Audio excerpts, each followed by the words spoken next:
तर भाजपचे प्रदेशाध्यक्ष चंद्रशेखर बावनकुळे आज नाशिकमध्ये आहेत। बावनकुळे काळाराम मंदिरात रामाचं दर्शन घेणार आहेत। या दर्शनानंतर बावनकुळे राम मंदिरात आरतीही करणार आहेत।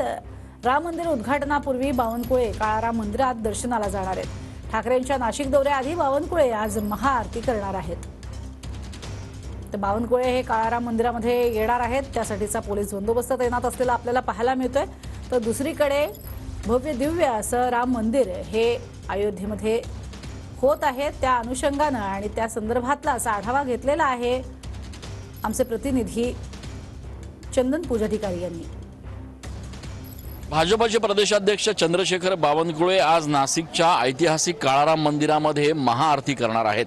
चंद्रशेखर बावनकुळे यांच्यासोबत भाजपचे मंत्री गिरीश महाजन हे देखील या आरती दरम्यान उपस्थित राहणार आहेत। खरं तर 22 तारखेला अयोध्येमध्ये राम मंदिराचं उद्घाटन होणार आहे, प्राणप्रतिष्ठा होणार आहे आणि त्या पार्श्वभूमीवर याच काळाराम मंदिरामध्ये 22 तारखेला शिवसेना ठाकरे गटाचे प्रमुख उद्धव ठाकरे यांच्या हस्ते आरती केली जाणार आहे। याच पार्श्वभूमीवर आता भाजपच्या नेत्यांनी देखील या ठिकाणी महाआरतीचं आयोजन केल्याचं बघायला मिळतंय। आपण बघू शकतोय की मंदिर परिसरामध्ये भाजपचे प्रचंड मोठ्या प्रमाणात बॅनर जे आहेत ते या ठिकाणी लागलेले आहेत।